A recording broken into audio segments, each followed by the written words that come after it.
Today we're going to talk about types of solids. Do you recognize this substance in front of you? This is something called dry ice. Dry ice is actually solidified carbon dioxide. It's what we call a molecular solid. It's one of the three types of solids we're going to talk about today.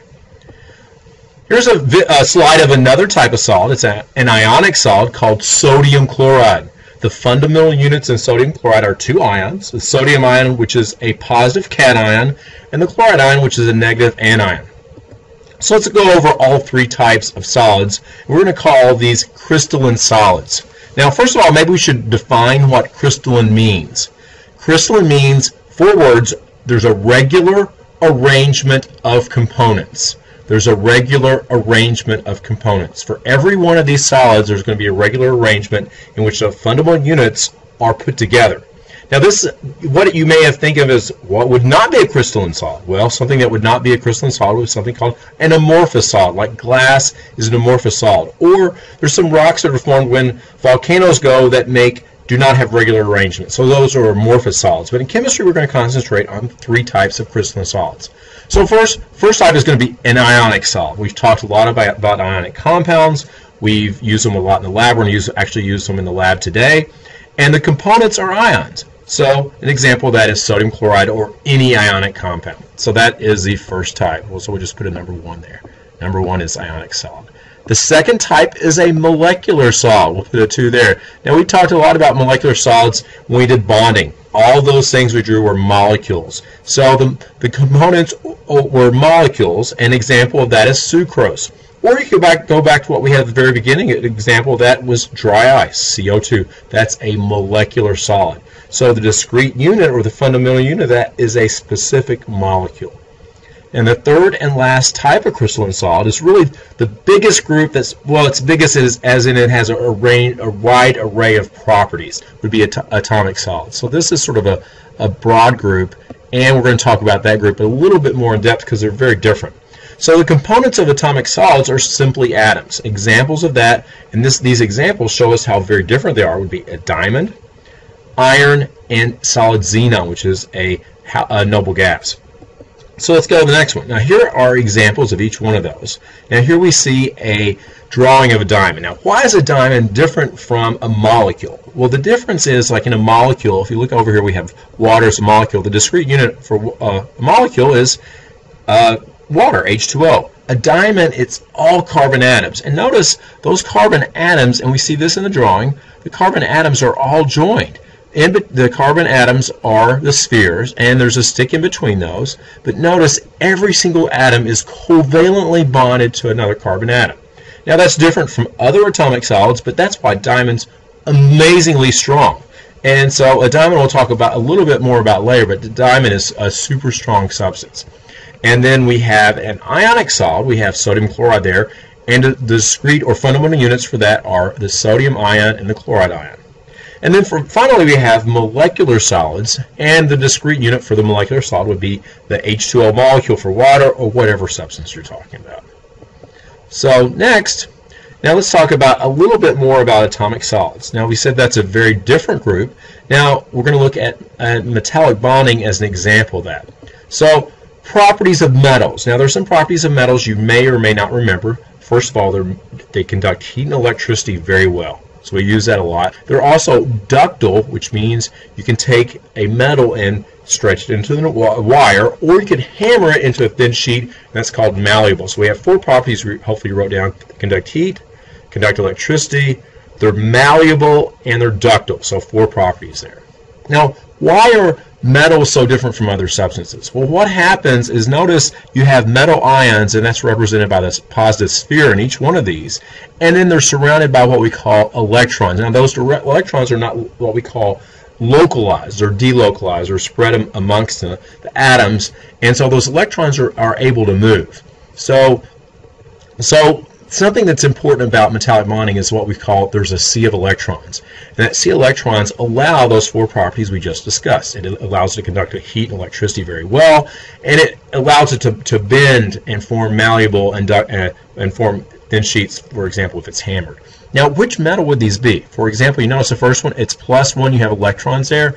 That would be any metal that has a +1 charge. It could be something like silver, be something like sodium, potassium, any metal with a +1 charge. On the second one, we have things with +2 charge. So that could be iron 2, that could be zinc, could be magnesium. So it's anything that has a +2 charge. And notice, now we don't think of the +2 or we write that in a reaction unless it's put into a solution and it actually forms an ionic compound.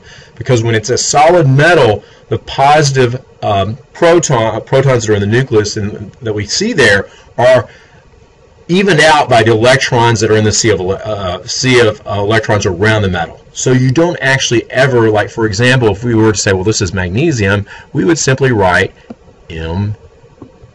We would never indicate a charge for a solid metal because those electrons and protons balance out. And so, for example, we said the first one could be something like potassium. So once again, you would just write a K for a solid potassium because the ions, the electrons, and the positive cations in the nucleus all balance out. So the last thing is, let's define something about metals that they can do that's different from other substances is they can form alloys. Now, alloys are extremely cool substances because alloys, here's the definition, it's a substance that contains a mixture of elements that have metallic properties. So what happens when you have one metal and you switch it with another metal, you can have different properties. So let's look at some examples. So here are two different types of alloys. Now we have brass on one side, so the first one in A is brass, and then on the other side we have steel. Now brass is what we call a substitutional alloy. So you have copper atoms that are replaced by zinc atoms and you get brass. So that's a substitutional alloy. Now steel is also another type of alloy, but we call it interstitial alloy.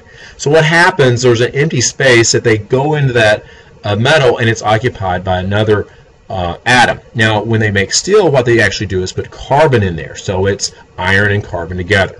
Now there's really three different types of steel: mild, medium, and hard carbon steel. So what that does is if you put more carbon in there, now iron by itself is actually pretty malleable and ductile, but let's say you want a metal that's very strong and you don't want it to bend as much. So that's what adding carbon in steel will, when we make steel, that's what it does. So if you put a little bit in there, that's called mild steel, and that would be carbon that's used in nails and chains and cables and things like that. And the medium steel is when there's just probably, I think, between 0.2 and 0.6%. That's used in rails and structural steels and beams and things like that. And then high carbon steel is when there's like 0.6 to 1.5. So you still see it's a pretty small amount.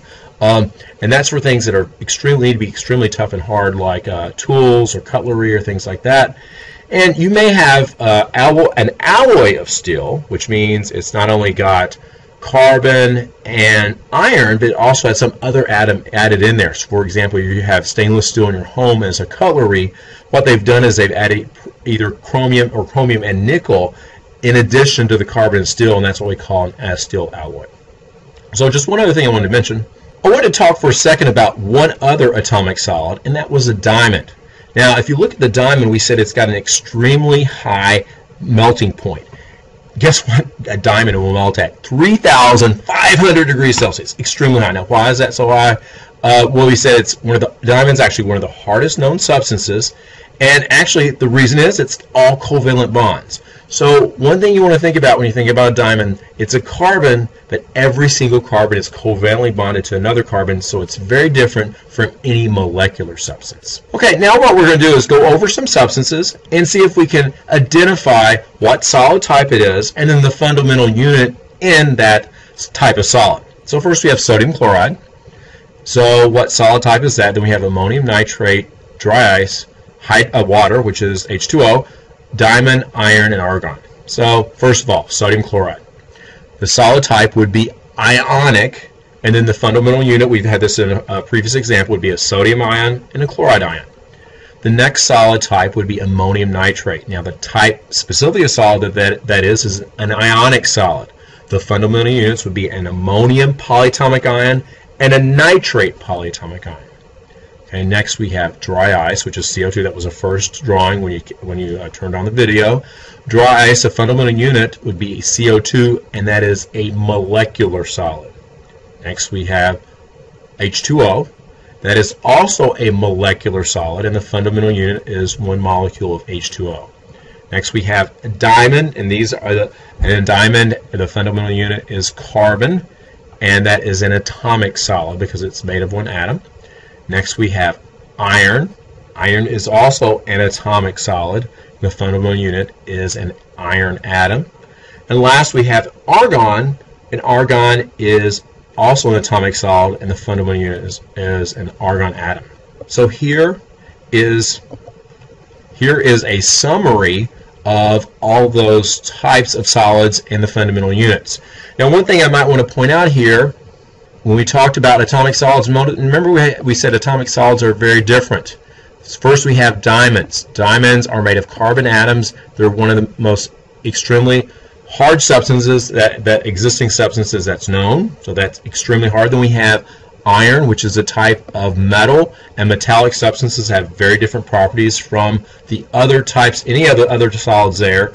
And then we have argon, and notice argon is an atomic solid, but it's an extremely weak bond because that is a halogen. I'm sorry, it's a noble gas, and noble gases do not form very strong bonds. All they have are weak London dispersion forces, and so that's an extremely weak bond. So we go from a diamond, which is one of the strongest bonds known, to iron, which is a type of metal which has really phenomenal properties that we use for different things, and different things like conductivity, electricity, and to make structures with steel. Then we have argon, which hardly has any strong force at all. So just notice when we have atomic solids that they have very different properties. That will conclude our video for today. I love chemistry. I love chemistry. I love chemistry.